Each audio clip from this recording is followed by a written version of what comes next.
Good lovely morning, everyone. It is beautiful this morning, and we are in my gorgeous 2016 Jeep Grand Cherokee SRT, and I'm going to show you why I absolutely love this Jeep with a 392 engine. So let's hop in, go for a drive, and see what this bad boy is all about. All right, we're just taking off in the SRT Jeep here. This specific example of mine has 7,396 miles. I bought it in August of 2024. It is now May of 2025, so I haven't driven this very much. I bought it with a hair over 4,000 miles. So if we take a look at the trip here, I always like to brag about this with my Jeep, just how little I have actually driven it. 2,764 miles on the Jeep since I have bought it, which I do use this Jeep for a little bit of towing equipment for work, for my golf course.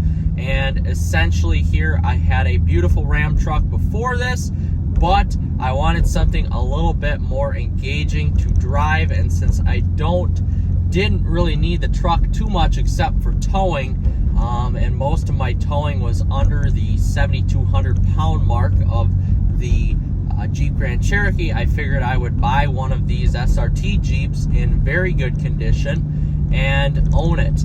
And this one popped up on Bring a Trailer. Again, low mileage. I paid 50 grand for it, and I couldn't say no. Essentially, it was just far too good of a deal.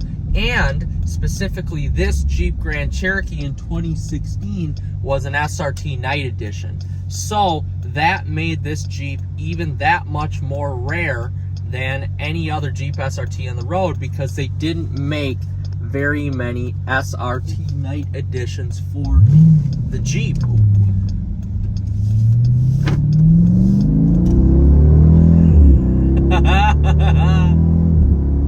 Oh my goodness, and that's why I love the Jeep. Not only do you get 475 horsepower and 470 pound-feet of torque, you get an awesome 8-speed transmission, a ZF 8-speed transmission in this Jeep. 8 HP 75, I believe. I could be wrong on that, but this transmission is a awesome transmission. I first experienced it in the Ram trucks, the ZF 8-speed. It was very fast shifting, and then I experienced the performance variant of that transmission in the Durango RT Tow and Go that we have. Same transmission, just with the 5.7 liter Hemi.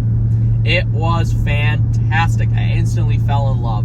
I love my manuals. I have a Challenger SRT manual, but the next best thing out of Stellantis is that 8-speed ZF transmission. So I figured that the 8-speed in this Jeep was relatively unchanged from what I read online, which it was, and I decided to go with this bad boy. It is fan-freaking-tastic how responsive this Jeep is, how responsive the transmission is, and just how badass this vehicle is to drive. I absolutely love it. I really don't have any complaints about it except some of the interior bits. The carbon fiber plates are peeling away in some spots. Otherwise, that is about it. I just love driving this vehicle. I don't mind that it's got the older Uconnect system in it. I think it's great. I've had so many vehicles with the 8.4-inch Uconnect system. It works fabulously. Everything's fairly responsive. There is a little bit of lag on the SRT pages, but otherwise, I mean, pressing the button, you get your SRT pages. Takes a few seconds, and boom, now your SRT pages are up. It is pretty fun to watch your horsepower and RPMs, your torque, all of that. All of the pertinent gauges, transmission temp, coolant temp, blah, blah, blah, all that stuff pops up on the SRT performance pages, and it is pretty dang cool. Also, you get some cool performance gauges on the digital instrument panel up in front of you here.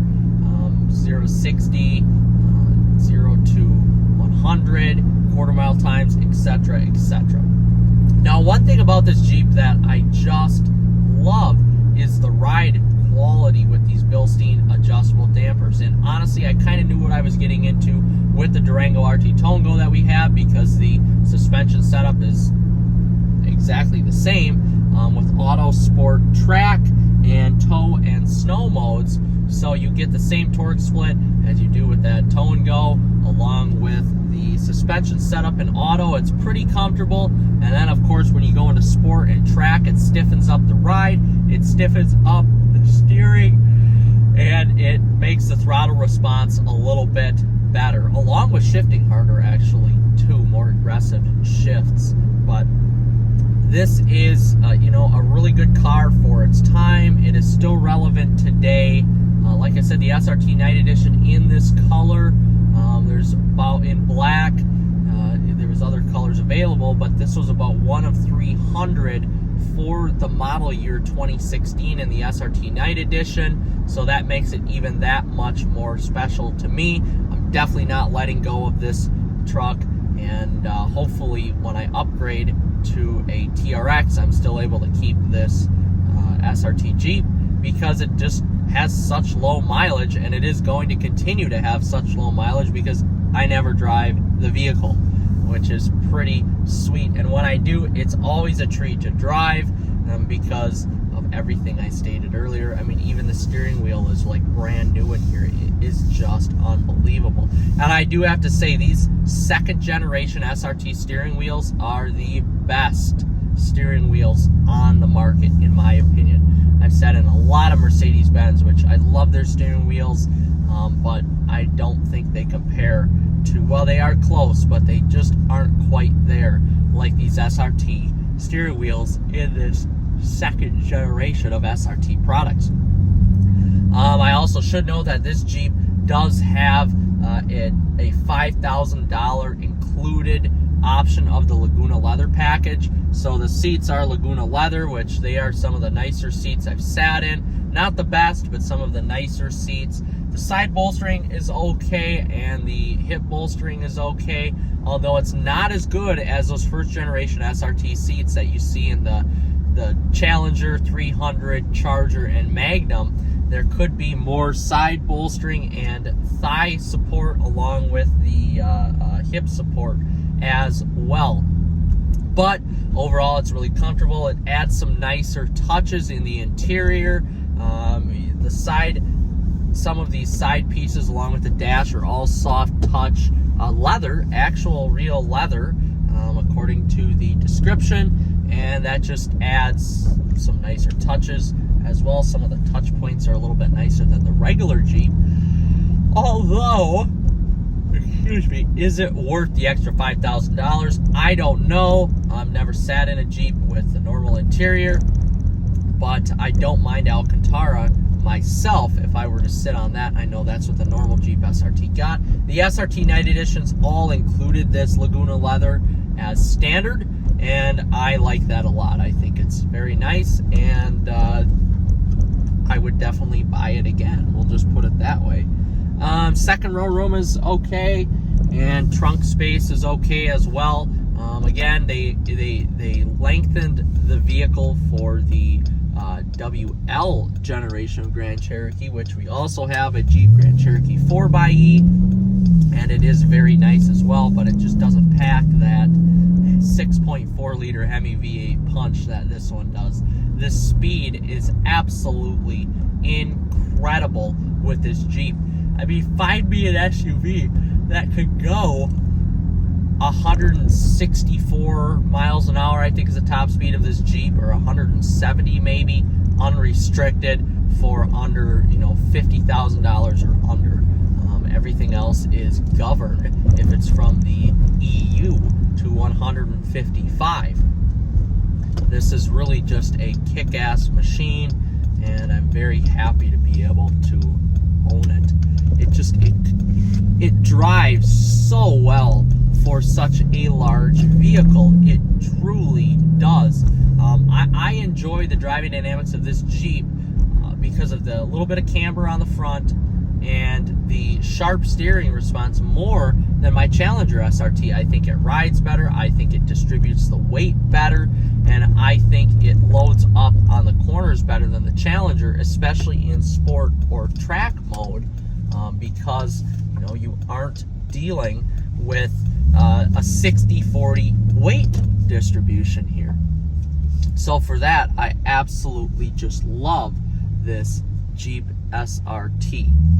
And with that, folks, I am going to hook up a trailer and we are going to tow with this a little bit.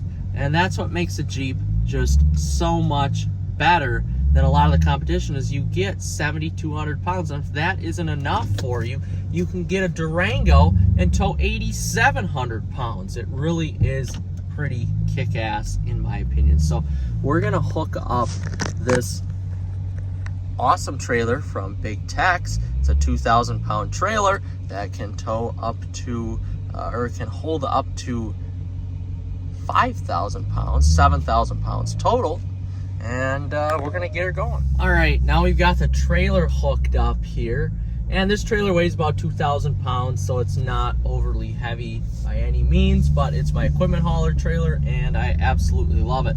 It works great for all my equipment, and I mean, if you watch any of my other videos, you've seen that I have towed, hold on here, I have towed my 1967 Chrysler 300 back on this trailer, and that weighs about 4,500 pounds, so we were about 6,500 pounds, and the SRT Jeep did it with ease. Again, that's why I bought this vehicle, because of the towing aspect of it as well.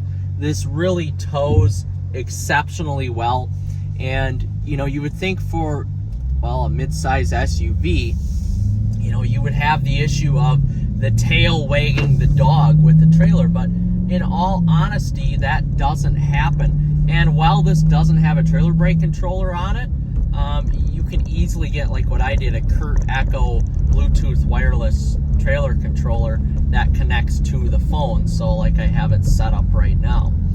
It really works well, and it acts just as easy as a trailer brake controller like you would have on your dash.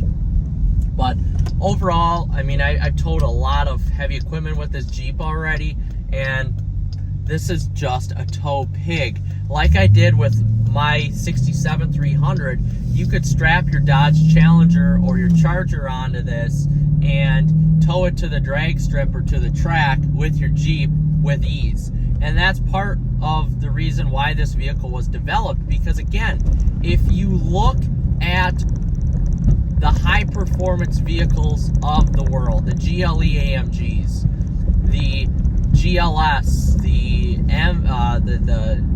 X5M, the X7s of the world, the towing capacity just isn't that great. With the exception of the GLE, we had a GLE 43 AMG that could tow 4,200 pounds, or 7,200 pounds, my bad. But the problem was with those German competitors was that they were on air suspension, and air suspension, as we know, gets a little wallowy back and forth. And for that reason, this vehicle, because it's set on Bilsteins, it tows perfect. It truly does. It tows perfect. There is no wallowing back and forth.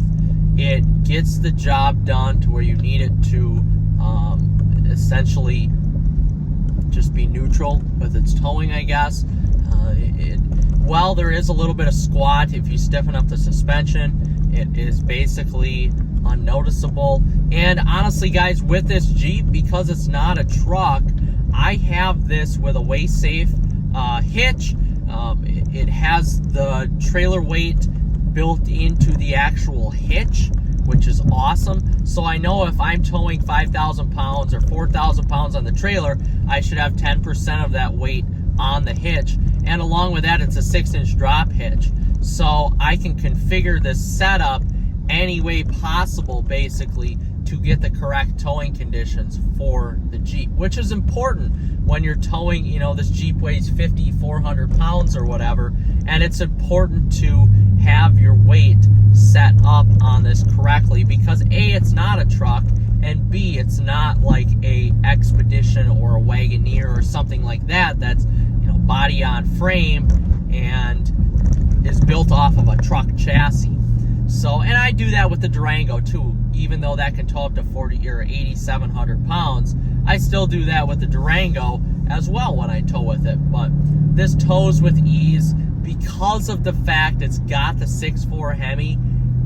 It tows better, I think, with acceleration and stopping than my Ram truck did, because of the Brembos, because of the 6.4 Hemi, because of the heavy-duty cooling of the transmission and whatnot. I just think it tows that much more better in a straight line when you are just trying to go down the interstate. It really is great. I don't have any complaints. It's just a shame that Stellantis never put this 6.4 in the Ram trucks, because this just tows so efficient and so well with it.